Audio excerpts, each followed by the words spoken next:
I suppose we were involved in horticultural peat production for 20 plus years, and as peat has been phased out, we said, right, something else needs to be phased in. So what we have started is a pilot sphagnum farming project, which is 1 hectare in size. It's located in County Longford, and I suppose the aim of what we're trying to do is to introduce a substitute for peat in the horticultural mix as a horticultural product as such. So it'll give growers another option rather than looking for peat or substitutes coming from halfway across the world, that it'll give them an opportunity to buy sphagnum, which is a domestic product grown in Ireland that can be used as a substitute in the pot and mix.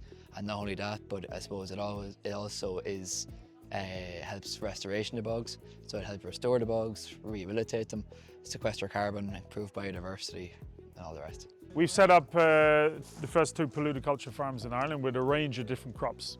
And what we do is we bring farmers and farm advisors and anyone else that's interested, and we show them all the different things that you can grow on wet peat, because that's the first question they have. If you re-wet the peat, what can you do with it? So we show them all the different things. We explain all about the nature of peat, the fact that it's disappearing.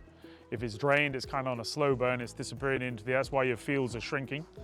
And we just show them the options and all the different crops that they can potentially grow. Broadly speaking, depending on what peat is at the surface, there's 2 kinds of crops. So if it's acid bog peat, then it's more suitable for sphagnum moss, which is high value for terrarium and for the orchid industry. There's the bog berries, if you like, so there's cranberries, there's blueberries, there's chokeberries, and there's lingonberries. And then if it's the black fen peat, then you're probably looking at polluticulture forestry, you could be looking at reeds, bulrushes, herbs, vegetables, floristry.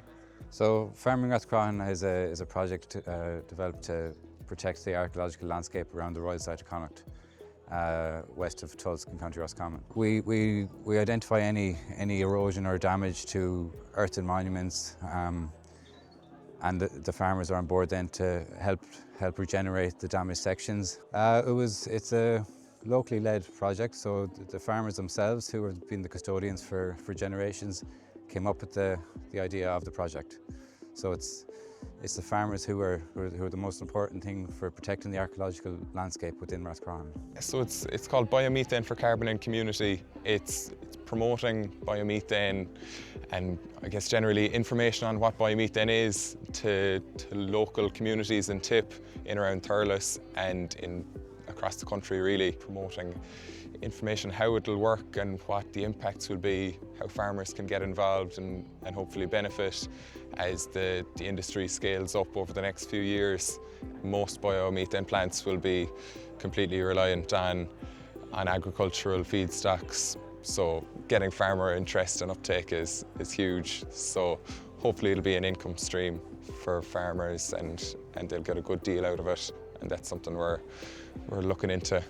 My name's Shirley and I'm from the Toher Midlands Wetland Restoration Project, and our project is all about restoring degraded wetlands and peatlands across the Midlands, and I suppose it's about the reparation of nature and the restoration of communities along with nature at the same time. Everybody in Ireland deserves to have a quality environment. You know, it's part of social justice and environmental justice that we have a quality environment for everybody, and of course the ecosystem services that are provided by healthy wetlands and biodiversity provide services for everybody, so like flood control, for example. So restored wetlands help flooding.